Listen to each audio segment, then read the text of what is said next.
எல்லாருக்கும் வணக்கம்.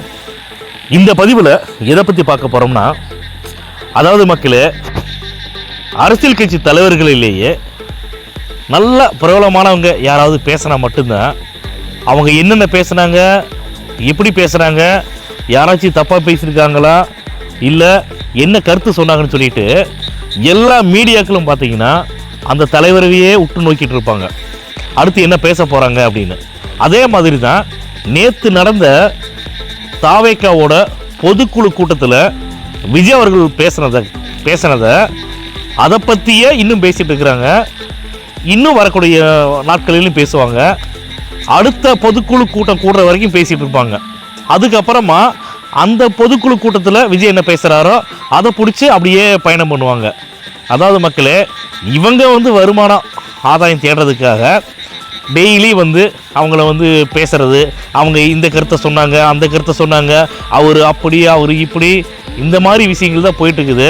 ஆனால் நல்லா பாருங்க, தலைவர் விஜய் அவர்கள் கரூர் துயர சம்பவத்துக்கு அப்புறமா ஒரு மாதம் அவங்க பேசவே இல்லை. ஆனால் அவரு தான் பேசலே தவிர மீதி எல்லா பேரும் பேச ஆரம்பிச்சிட்டாங்க. தமிழக மக்கள் என்ன பேசுகிறாங்கன்னா, விஜய் அவர் மேலே எந்த தப்பு இல்லை, அவர் பாவம், அதனால் அவர் மேலே எந்த தப்புமே கிடையாது, மக்கள் தான் கொஞ்சம் சூதானமாக இருந்துக்கணும் அப்படின்னு சொல்லி சொன்னாங்க. அதே மாதிரி அந்த கரூரில் இறந்த 41 குடும்பங்களோட உறவுகள் என்ன சொன்னாங்கன்னா, அவங்களும் அதான் சொன்னாங்க. அவங்க என்ன மாதிரி பேசுகிறாங்கன்னா, விஜய் அவர்கள் நாங்கள் பார்த்தோம், ஒரு மாதத்துக்கு முன்னாடி பார்த்தோம், அவர் ரொம்ப இழைச்சிட்டாரு, சரியாக சாப்பிடல போல், ஆள் பார்க்கவே ரொம்ப டல்லாக இருந்தார், அப்புறம் முடியெலாம் கூட வெட்டல, பார்க்கவே ஒரு மாதிரியாக இருந்தார் அப்படின்னு சொல்லி பேசுகிறாங்க. அப்படின்னா விஜய் அவர்கள் மேலே அந்த மக்கள் எவ்வளோ பேரன்பு கொண்டிருப்பாங்கன்னு பாருங்கள்.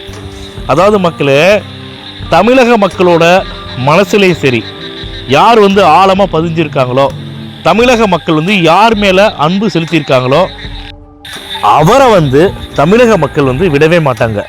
அதே மாதிரி தமிழக மக்கள் மேலே யார் அன்பு வச்சுருக்காங்களோ அந்த தலைவரும் பார்த்தீங்கன்னா மக்களை நிச்சயமாக விட மாட்டாங்க.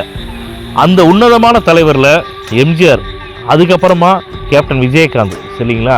கேப்டன் விஜயகாந்த் அவர்கள் அரசியல் கட்சி ஆரம்பித்த காலகட்டத்தில் அவருக்கு நல்ல எதிர்காலம் இருந்துச்சுன்னே சொல்லலாம்.